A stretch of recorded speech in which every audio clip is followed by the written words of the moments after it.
dans la tradition, quand un vieux dit, bon, les enfants continuaient, est-ce que le vieux dit, je ne m'occuperai plus des affaires du pays? Ça veut dire, je suis là, quand vous avez besoin de moi, vous venez me consulter, je vous dis ce que j'ai dit. Il y en a qui disent, Mbabosso se retirer politiquement parce qu'ils veulent avoir la paix avec Mbabosso. Il les embête.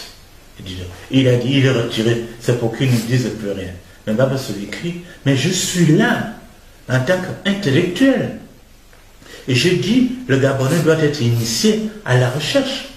Ce qui n'est pas le cas aujourd'hui. Alors, j'ai parlé de recherche quand j'avais des fonctions politiques. Maintenant, je vais leur montrer que je fais la recherche sur le tas. Les professeurs d'université, comment on peut être, pour nous, Fanzebi Massango, si on est universitaire, si dans sa vie, on n'a pas défendu un seul mémoire par rapport à la vie de sa communauté. C'est nul. Oh, il y a un Français arrivé au doctorat qui n'a jamais rien fait par rapport aux Français. Ici, on apprend parce qu'on va prendre des choses dans les livres. On dit voilà, on va préparer des thèses à la bibliothèque Sainte-Geneviève, des thèses sur le Bouiti. Ils vont apprendre ça, ils vont chercher des livres de René Bureau là-bas, à la bibliothèque Sainte-Geneviève. Alors qu'ils ont le Bouiti ici, vous allez à Mimongo, vous allez même à Mondi, vous allez partout ailleurs, vous avez les initiateurs. Pourquoi ils ne vont pas là-bas? Ils préfèrent aller copier, c'est la loi du moindre effort. Or, justement, il faut des efforts aujourd'hui. Ce sont ces efforts-là que moi, j'ai le temps maintenant, j'ai le temps d'écrire, le temps de lire, le temps de communiquer. Quand on est plus. Et en même temps, je suis sorti de la prison partisane. On dit, c'est Mbabosso parle, c'est le rassembleur qui parle.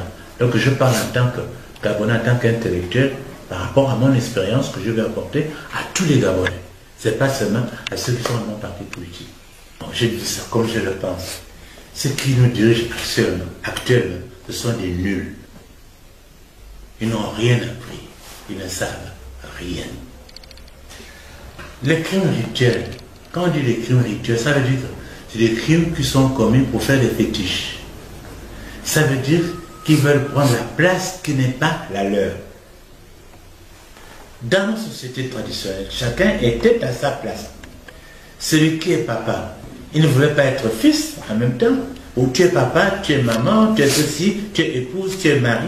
Chacun jouait son rôle. Aujourd'hui, les nullards veulent être à la tête du pays, alors que ce n'est pas leur place. Alors pour essayer de se maintenir, ils sont obligés de recourir à ces crimes-là, c'est des atrocités.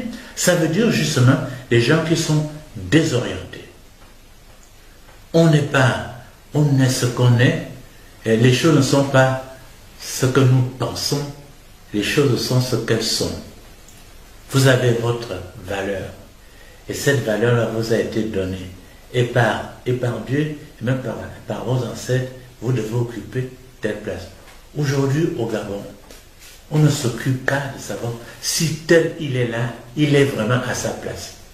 Voilà pourquoi, parce qu'on veut occuper la place des autres, on est jaloux, on les tue, on fait les fétiches. Alors évidemment, chez nous autrefois, vous savez, les gens qui tuaient, ils étaient condamnés à mort. Alors ils étaient condamnés à mort, on ne les prenait pas, on ne les tuait pas. On parlait, et on leur parlait de telle manière qu'ils ne puissent plus recommencer à tuer. Voyez la puissance de la parole.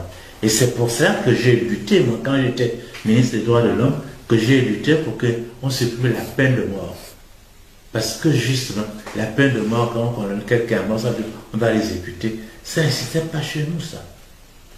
Quelqu'un ne pouvait tuer qu'une fois. Et quand il avait été jugé, il ne pouvait plus tuer une deuxième fois. Parce qu'il y a des règles psychologiques que nous ignorons aujourd'hui, qu'utilisaient nos ancêtres, et que tous les peuples du monde devraient utiliser. Mais il faut qu'on ait la possibilité de retrouver ça et d'expliquer ça à tout le monde. Parce que ce que nous trouvons ici au Gabon, ce que nous disons au Gabon, ce n'est pas seulement pour les Gabonais. Nous sommes un peuple qui doit communiquer son savoir aux autres peuples. C'est ça notre force. Malheureusement, on a brûlé les Gabonais. Qu'est-ce qu'on fait aujourd'hui les Gabonais? On boit, c'est les histoires de fesses. Alors, vous voyez, vous ouvrez la télévision, il n'y a que les histoires de fesses. Est-ce qu'on a besoin de venir faire démonstration pour montrer comment un homme et une femme couchent? C'est ça, tous les gestes qu'ils sont en train de faire là, c'est pour abrutir les enfants. On voit les enfants de 2-3 ans qui commencent à imiter des conneries comme ça. Il n'y a aucune retenue.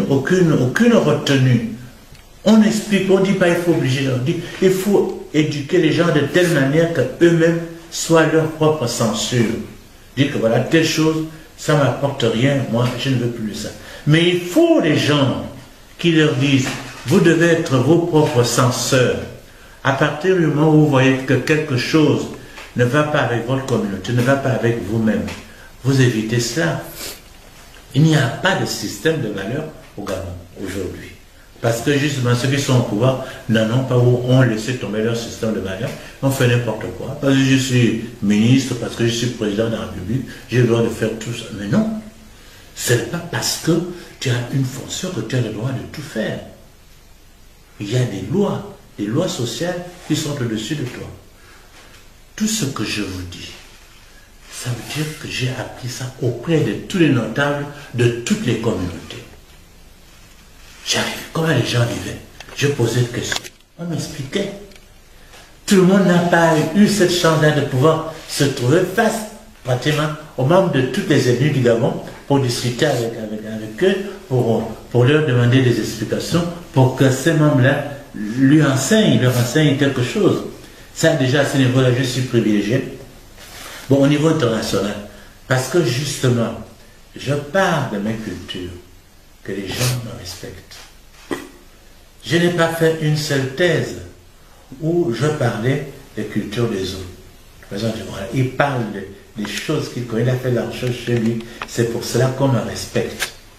Parce que je parle de ce que je suis, pas de ce que sont les autres. Mais avec les autres, je discute avec eux pour qu'ils m'apprennent ce qu'ils sont. Et moi, ce que j'ai à faire, c'est de dire au monde ce qu'est le Gabon, ce que sont les communautés gabonaises. Si je ne le fais pas, qui va le faire? Voilà, vraiment, je suis à ce niveau-là, je suis vraiment privilégié parce que les circonstances ont fait que, bon, en tant que prêtre, j'ai fait des études au Gabon et en Europe. J'étais un peu partout, je suis allé à Jérusalem pour les études bibliques et tout ça, mais ce sont des privilèges, ça. J'ai dit, tout cela, je n'ai pas dépensé un franc au Gabon. J'ai fait l'école primaire, l'école secondaire, c'est le gouvernement gabonais qui payait. Quand je suis allé en France, mais c'est la France qui a payé toutes mes études supérieures, je n'ai pas déboursé un rond. Est-ce que le Gabon était plus riche à ce moment-là? Est-ce que la France était plus riche à ce moment-là? Ça, je crois. Par exemple, quand la France est dédiée à vous. Je ne sais pas si c'est une grande puissance, c'est trop dire. C'est-à-dire, la France nous écoute parler. La France dit, voici celui qui tient un langage authentique. C'est-à-dire, qui dit la vérité de ce qu'il est. Vous allez avec quelqu'un qui vous apporte quelque chose. Si vous avez quelqu'un qui ne vous apporte rien, il n'y a aucun intérêt. Bon, vous le protégez si vous voulez. Mais avec les Français, j'ai toujours été franc. Je n'ai jamais été agressif, mais j'ai affirmé toujours avec fermeté ce que je suis. Et c'est dans cette affirmation-là que la France, que les Français m'ont toujours respecté.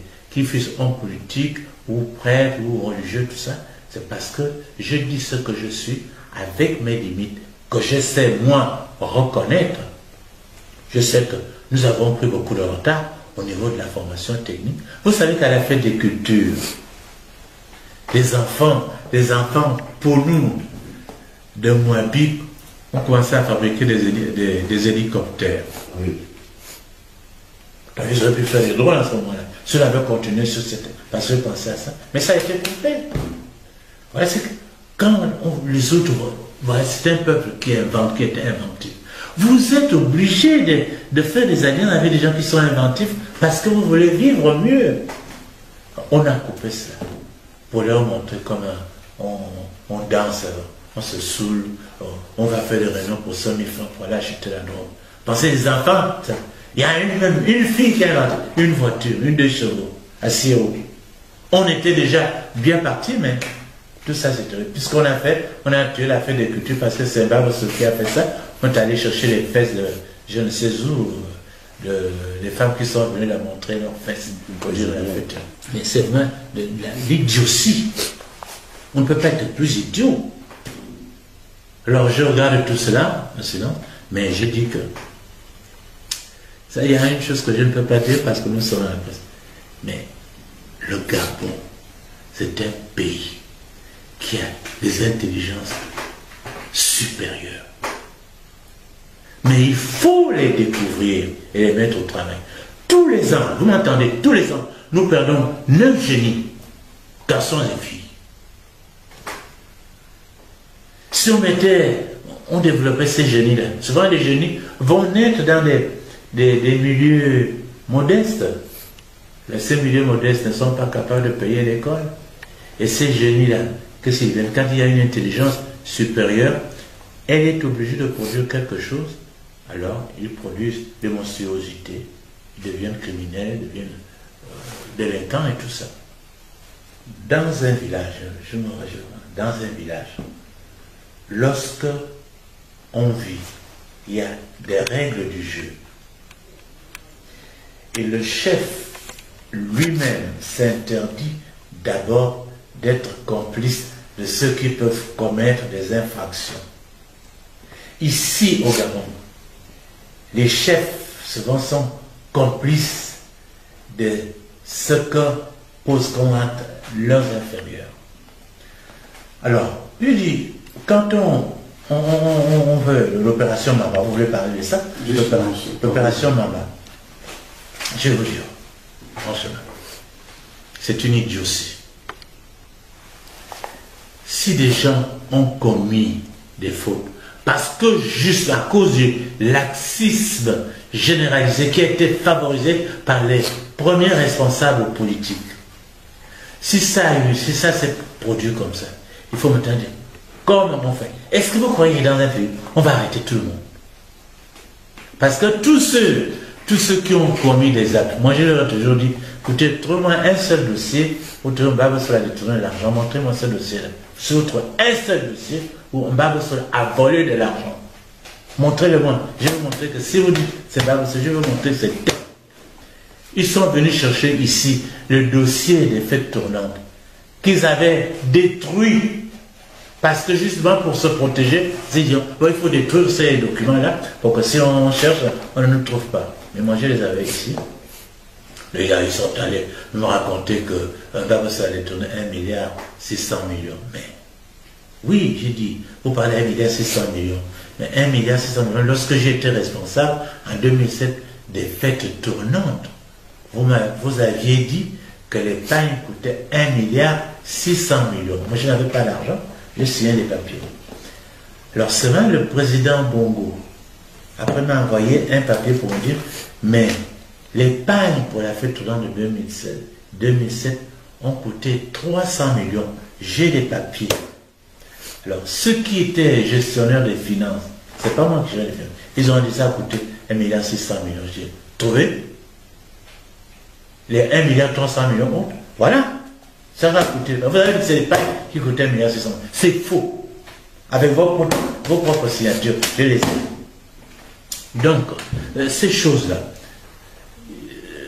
lorsque tout le village s'est trompé, il faut qu'il y ait suffisamment d'hommes et de femmes sages pour dire discutons. Est-ce que si on met tout le monde en prison, ça profite à quoi? Si maintenant on a des gens qui ont volé, et il y en a la plupart, les gens qui m'ont combattu, ils m'ont tous combattu.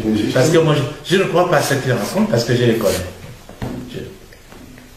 Et on dit, voilà, vous avez pris l'argent. Mais si je mets en prison, ça veut dire que vous avez volé l'argent, vous avez gâché l'argent des Gabons, vous n'avez pas fait du travail. Tu vas aller en prison et je vais être encore obligé de m'occuper de toi. Après avoir volé, pas du tout. Maintenant, montre où sont tes comptes. Voilà la solution. Où sont tes comptes? Bon, voilà. Si tu as 15 milliards par exemple, dis bon, 15 milliards, voilà. on te laisse 2 milliards. Le reste, la caisse de l'État. Le problème est résolu. Et on doit savoir, et il faut le dire à tout le monde, avec cet argent qu'on va récupérer, pour que les gens ne viennent pas pour se partager ça, on dit aujourd'hui, nous avons des Gabonais qui dorment dehors, nous n'avons pas de route, nous n'avons pas d'eau. Voilà. Nous prenons engagement devant tout le monde avec cet argent. Voici déjà tant d'argent qu'on a trouvé, et voici ce qu'on va faire avec cet argent-là. Et on met tout le monde au travail. Loi. Et voici la sanction que vous méritez. Maintenant, il y a ce qu'on appelle en politique la possibilité des lois d'amnistie. Mais il faut qu'on sache qui a volé, depuis le sommet jusqu'à la base. Maintenant, on a volé, on a fait ce que je vous ai dit là. Mais ce n'est pas parce que j'ai dit, prenez l'argent, on met ça dans la caisse commune, que ça enlève la sanction que la loi vous imposait. Dit, tant d'argent dans la caisse commune, il faut garder tant. Et ensuite, il y a ce que j'appelle une loi d'amnistie. Ça veut dire, vous avez commis une faute, l'État dit maintenant, ces fautes-là, c'est fini, puisque tu as rendu l'argent, voilà, c'est tout. Et la télévision, il n'y a aucune émission qui aide les Gabonais à lire, mettons simplement l'histoire du Gabon. On dit, on va dire l'histoire du Gabon de 1957 à 1960. Les spécialistes viennent parler, on dit, il y a des émissions. On ne fait rien. Les gens ne peuvent pas apprendre s'il n'y a pas des gens qui enseignent. Donc, cette affaire, cette nécessité de la formation, c'est important. Ce que je dis, parce que vous avez la retraite, parce que nous parlons français, ça n'a aucun sens chez nous. Au village, vous dites en français, vous n'avez pas le mot pour dire retraite. Il faut pas qu'on se gargarise. Je dis, voilà, bon, je me mets en marge. La marge dans un cahier, c'est une partie où on n'écrit pas. Quand je suis en marge, c'est-à-dire celui qui va lire objectivement et qui met des notes à la marge pour peut-être préciser ce qu'il lit sur la page. Je ne sais pas comment on dit ça en boulot, mais au fond, je me mets en marge. Mais j'ai les yeux ouverts. Et quand les gens, ah papa, comment tu vois ça? Bon, nous sommes en pleine activité, on ne sait pas trop comment. Voilà. Alors dis-nous un peu. Parce que tu as mangé. Je dis, voilà ça. Et c'est là une des fautes graves qu'avait commis Léon Mba. Parce que lorsque Monseigneur Walker, qui était le plus vieux des Gabonais à cette époque, lui avait écrit une lettre pour lui mettre le doigt sur certaines choses qui n'allaient pas. Il a envoyé des gens pour molester Monseigneur Walker. C'est ça le problème. Quelqu'un est à marge. Ça ne veut pas dire, je ne veux plus m'intéresser, je ne veux plus parler. Puis tu es à marge, ça veut dire, tu fais des notes. Parce que tu lis, en fait, tu dis, voici, attention, là, là. Alors, si tu es responsable, tu dis, moi, je n'ai pas dit que je me désintéresse du Gabon. Je dis, si on a besoin de moi, on dit, fais une conférence, quelque chose d'autre. Moi, je suis prêt, je suis prêt à faire tout. Je suis un intellectuel, j'ai dit même tout le savoir linguistique que j'ai appris. Parce que je peux faire des méthodes d'apprentissage des langues gabonaises. C'est rien du tout. Hein. Avec un peu d'argent, on arrive à faire comme ça. Chacun va étudier lui-même sa langue personnellement. J'ai étudié ça. Même au niveau de la Bible. Tout vous pouvez entendre raconter des bondieuseries. Mais c'est pas ça la Bible. Les choses, je peux faire des conférences là-dessus. Mais les gens savent que j'ai cette formation. On a ça, c'est les histoires de Baba Soul. Qu'est-ce que je veux que je me ils veulent pas. Je n'aime pas parler des autres. J'ai dit, tous ces gens-là, la majorité de composition, ont lutté contre moi. Ça, certains même auraient préféré entendre que Baba Soul est mort. Bon, ça c'est une chose, je m'en fous, je ne demande pas. Je dis maintenant,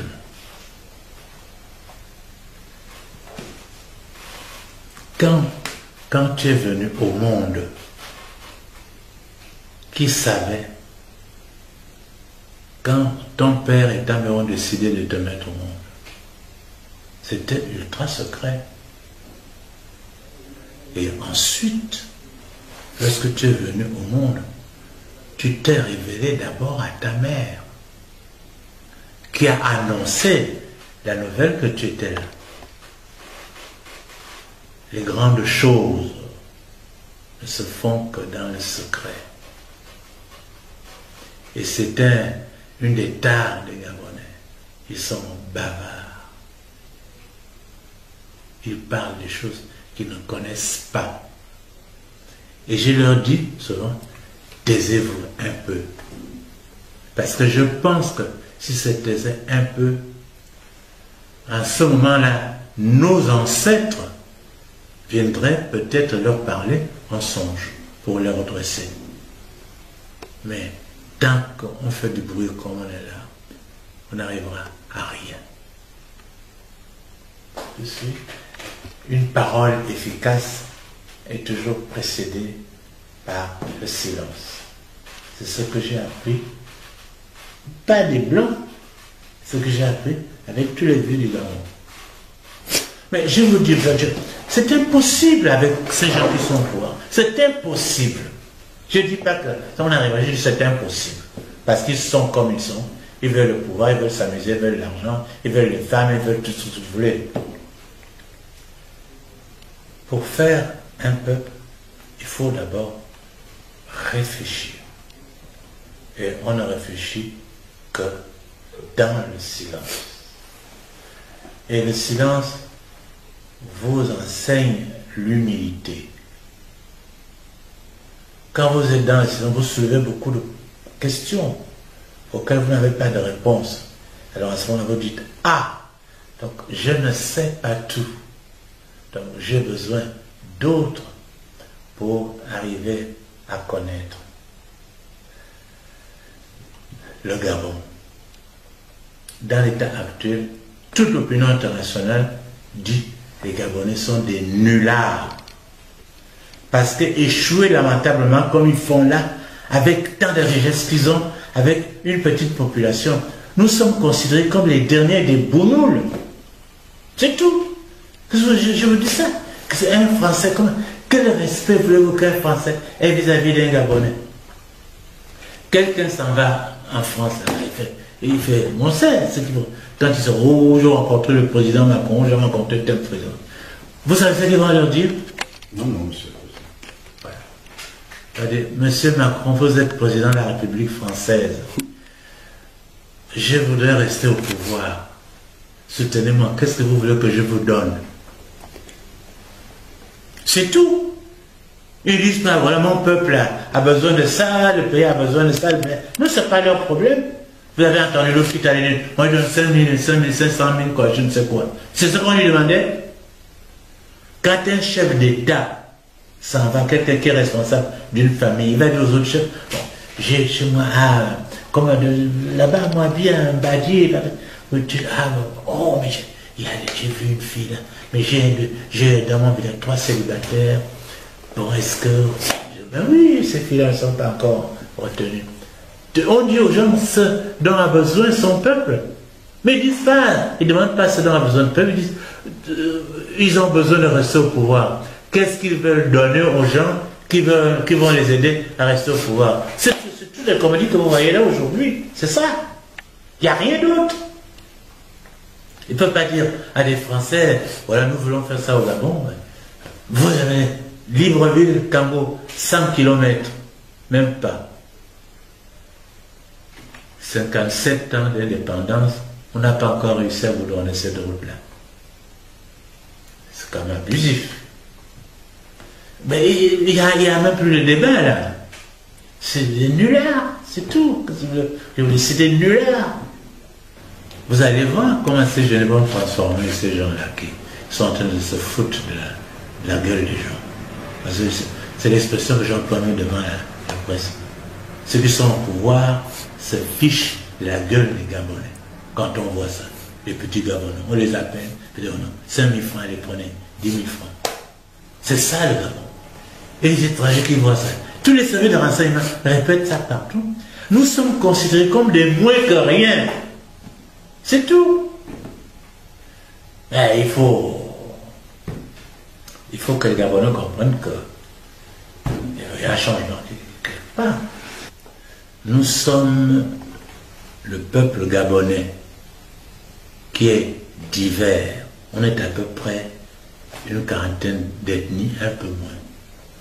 Et chacune de ces ethnies-là a un génie. Pour que le Gabon devienne le vrai Gabon, il faut que ces ethnies, soient en synergie. Qu'on puisse également tirer des connaissances de toutes ces communautés. Aujourd'hui, si vous avez mal à la tête, vous n'avez qu'un seul médicament, vous allez voir le médecin qui vous prescrit et qui vous fait une ordonnance. Il va mettre dessus 2 ou 3 médicaments. C'est partout au Gabon. Mais quand je prends les 40 ethnies, ça veut dire qu'il y a 40 médicaments pour soigner la vie. Et tout ça, c'est sacrifié.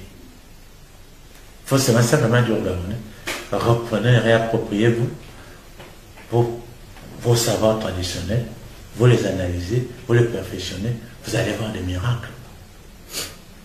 Je voudrais que chaque Gabonais comprenne que l'école cadeau, ce n'est pas une affaire d'un barbe-saule.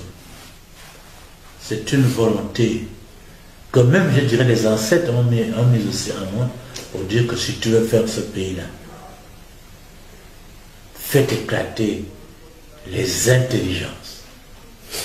Et quand les intelligences sont éclatées, elles vont inventer. Et si tous les Gabonais, et je sais qu'ils en sont capables, se mettaient à inventer, le Gabon, c'est un pays ultra moderne. Si seulement les Gabonais pouvaient comprendre. Et je demande aussi à nos amis qui nous écoutent, aidez-nous. N'écoutez plus les gens qui viennent vous dire je veux rester au pouvoir. Qu'est-ce que vous voulez que je vous donne pour que vous me mainteniez au pouvoir? Écoutez ceux qui vous disent voilà, mon peuple a besoin de ça. Il faut que je fasse ça pour mon peuple. Dans quelle mesure pouvez-vous m'aider? Voilà le chef de demain de notre pays, notre cher Gabon. 3 000 milliards de budget pour 2 millions d'habitants et on crève de faim. C'est une honte. Le Gabon, lève-toi et marche. En réalité, je suis un Gabonais. J'ai vécu dans une tradition, que ce soit tradition Fango, tradition Pounounzemi. Nous sommes foncièrement des démocrates parce que nos sociétés ont fonctionné avec le collégialisme. Collégialisme, ça veut dire quoi? Ça veut dire quand il y a un problème qui se pose, on se réunit, chacun parle librement. Même les fous avaient le droit de parler à ces réunions-là. Et une fois chacun avait exprimé sa pensée, on demandait au notable de se retirer pour faire la synthèse de ce qu'on a dit et à partir de là, on prend une décision. C'est ça le principe le participatif dans nos sociétés traditionnelles. Personne ne décidait tout seul. On décidait toujours ensemble. Et c'est pour cela que lorsque on a instauré le monopartisme ici, j'ai commencé à dire, on est même à côté de nos traditions, on les a bafouées, on les a violées. La démocratie, cet enseignement ne nous vient pas de l'extérieur, il est dans nos structures traditionnelles, que ce soit dans un clan, que ce soit dans une tribu, que ce soit dans une province. Mais c'est toujours, on discute, on parle. Au début, les Occidentaux disaient, voilà, les Africains, ils font la palabre, ils parlent. Mais ça, quand on parle, ça veut dire, pendant ce temps-là, on aide les gens à changer d'opinion. On aide les gens à comprendre mieux les autres. On laisse chacun s'exprimer tout à fait entièrement, on ne coupe personne.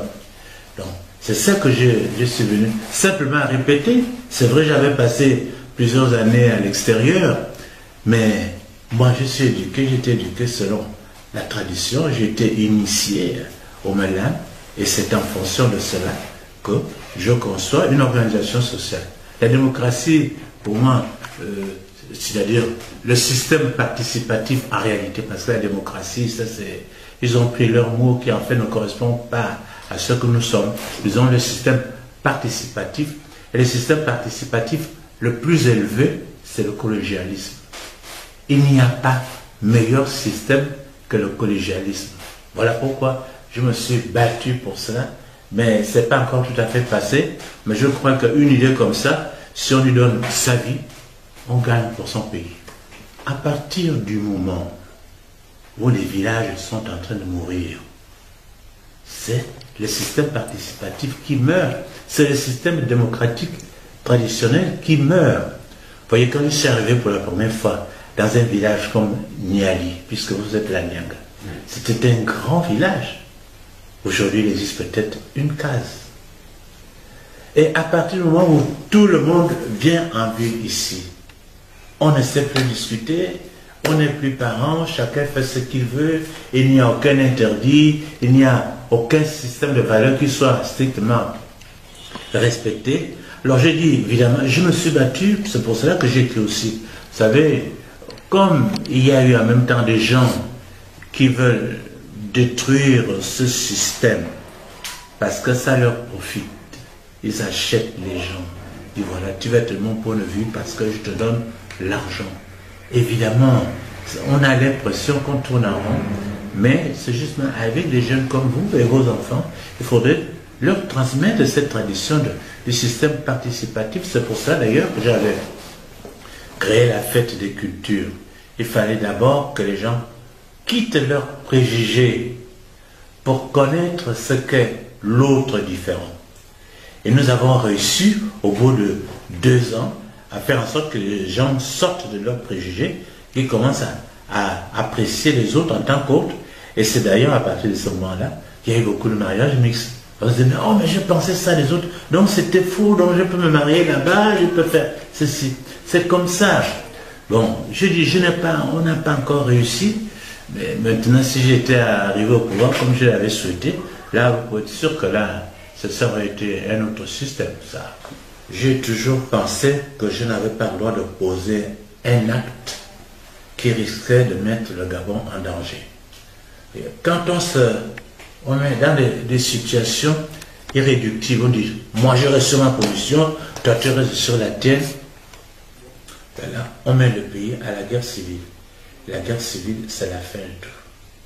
Voilà pourquoi depuis 1990, j'ai toujours évité ça. J'ai préféré être humilié.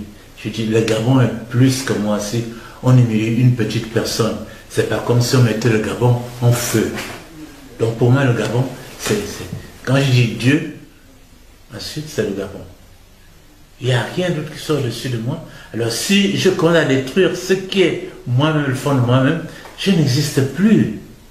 Voilà pourquoi j'évite soigneusement. Et lorsque je vois que les gens se tirent, enfin moi j'insiste beaucoup sur le fait que de parler nos langues. Je dis, comment vous dites telle chose dans votre langue? Voyez, vous dites ça parce que vous avez constaté cela dans votre coin et les gens, ah, voilà, notre intelligence analyse comme ça. Lorsque les gens découvrent le fonctionnement de leur intelligence, ils ne peuvent pas ne pas devenir humbles. Les arrogants, ce sont avant tout des ignorants. Ils ne connaissent pas la réalité. Voilà pourquoi, quand le Gabon est en danger, je me milite toujours, je dis, bon, Baba Solta, tu es qui là, le Gabon a existé avant toi, il continue d'exister. Pourquoi tu veux poser des actes qui risquent de l'amener à la destruction? Oui, je ne fais que ça, vous voyez, je ne fais que ça. Et j'ai dit, je peux y passer toute ma vie, mais si seulement il y a quelques-uns qui retiennent quelque chose, je serai content.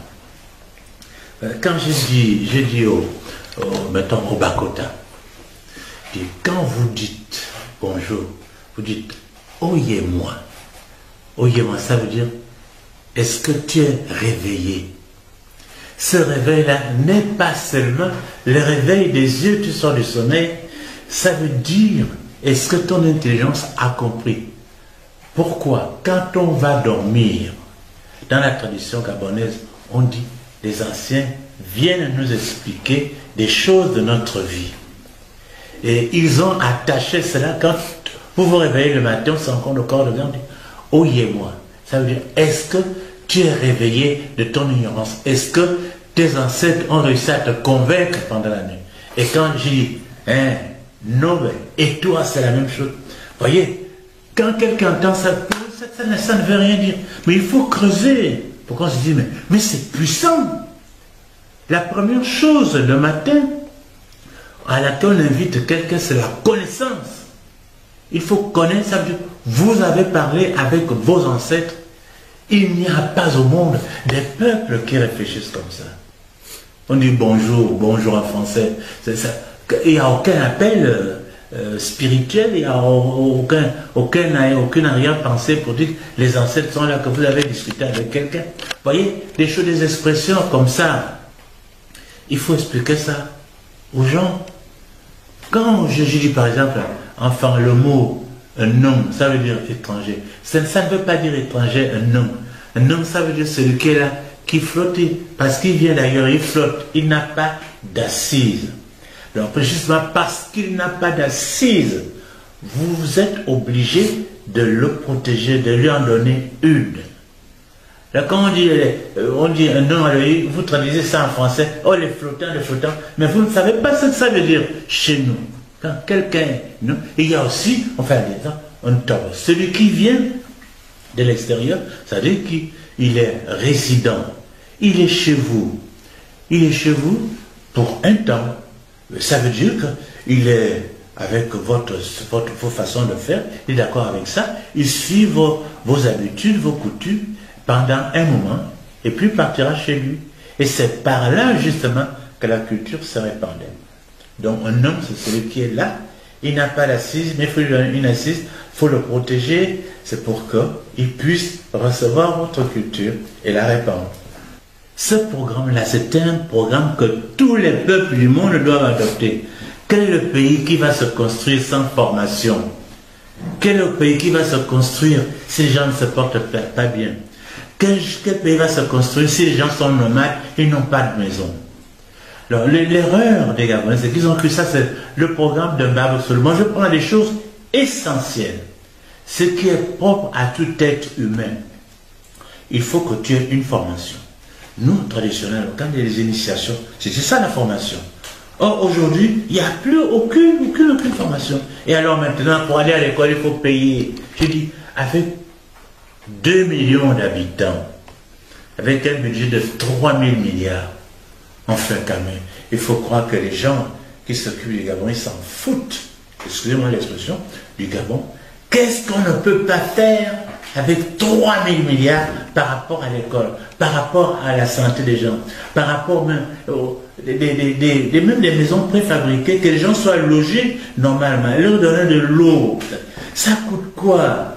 On fait des forages et l'eau sort tout seul de terre. D'abord, c'est une terre d'eau. Alors, on a pris, quand on dit école cadeau, hôpital cadeau, c'est des histoires de Mbaba Solo. Mais ce n'est pas des histoires de Mbaba Solo. C'est simplement humain. Et si j'étais français, si j'étais anglais, si j'étais américain, je dirais la même chose. Dans les besoins de base d'un être humain, c'est la nourriture, c'est une maison, c'est l'eau, c'est le vêtement. Si on veut juger un système qui est en place, de son efficacité, regardez si les gens sont formés. Si les gens ne sont pas formés, comme actuellement l'école va à rouleau, ça veut dire qu'il n'y a pas de pouvoir. Les gens créent maintenant. Des jeunes comme vous contractez des maladies, et puis beaucoup de jeunes qui sont en train de mourir de maladies. Mais les maladies qu'on peut soigner, le pouvoir est complètement défaillant. Quand je pense, si je vous pose la question, ce que vous avez mangé depuis 4 jours, qu'est-ce qui a été produit par le Gabon? Alors, ça veut dire pour moi, vous n'existez pas. Il faut que les gens se disent, on n'existe pas dans ce système. On ne peut pas continuer à ne pas exister dans notre pays. Alors, voyez donc, ce programme-là, c'est un programme pour les peuples, des gens qui ont un minimum de bon sens. Les enfants vont à l'école, il faut qu'ils mangent. Les gens qui sont en train de mourir de faim. Quand on leur dit les gens meurent de faim, vous avez dit, oh, au Gabon, c'est un scandale. Mais qu'ils aillent dans les villages. Dans les villages, les gens meurent de faim. Si vous trouvez encore une case, je ne sais pas moi, un Bilagnan, mais vous trouvez peut-être M. Badigay là-bas, il a pris de l'âge, mais tous les cas autour se filment, il n'y a plus personne. Pourquoi les gens sont partis? Parce qu'ils ont peur de la mort. Si je suis malade ici, je vais crever, donc je préfère aller trouver mon enfant qui est à Libreville. Ici, je n'ai rien à manger. Je vais à Libreville, je vais manger quelque chose, même si c'est produit par l'extérieur. C'est ça qui fait que les villages se vident. La première chose, il faut que les gens se trouvent dans leur milieu. Et je dis, ce qui se passe dans la Nyanga, dans la Gounier, dans le Wolentep, ne peut être bien expliqué que par les gens du coin qui, avec leur langue, ont analysé les réalités du coin. Ce n'est pas le français qui peut expliquer les points importants d'un bigou par rapport aux plantes, par rapport aux poissons, par rapport aux animaux. Quelle est la langue qui peut mieux exprimer cela? C'est l'Nzebi. Voilà pourquoi je tire aux langues. Cela ne veut pas dire qu'il ne faut pas parler d'autres langues. Je comprends bien qu'il faut parler le maximum de langues. Nous avons plusieurs langues. C'est justement Dieu nous a mis dans cette situation-là pour que nous puissions apprendre toutes les autres langues du monde. Que nous puissions apprendre l'anglais, le français, le grec, tout ce que vous voulez. Parce que nous avons déjà l'habitude. Mais moi, c'est avec mon système, j'ai pu vous dire que peut-être en 10 ans, je peux faire en sorte que tous les Gabonais parlent au moins 3 langues. C'est rien du tout. Vous avez l'Nzebi, vous avez le Massango, vous avez le Pounou, vous avez le Langue. Ces langues-là c'est les langues voisines. Quand 2 langues ont 30% d'intercompréhension, c'est la même langue. Si vous étudiez ça, les gens vont se comprendre très rapidement. Et ça va être un jeu d'enfant. Alors on voit ça. D'abord, on ne parle pas bien français aujourd'hui, parce que justement, on ne sait pas parler nos langues. Vous ne pouvez bien parler des langues étrangères que dans la mesure où vous maîtrisez la vôtre. C'est tout. Si vous ne maîtrisez pas votre langue, vous ne pouvez pas bien parler d'autres langues. Et en même temps, pour la formation intellectuelle, c'est votre langue qui bâtit votre cerveau pour que ce cerveau puisse analyser, puisse même transférer son intelligence à l'extérieur. Mettons, vous avez des intelligences artificielles. Le piège, c'est l'intelligence de l'homme. Quand s'il y a un animal devant moi qui se présente, je fais comme ça, je l'attrape. Il va dire, mais moi je vais donner cette intelligence à des bouts de bois pour faire des pièges. Ça veut dire, je transfère mon intelligence, je la donne au piège. C'est l'intelligence artificielle. Et puis le piège va agir grâce à mon intelligence à mon absence. C'est ça la puissance de l'intelligence. Pouvoir faire agir en son absence.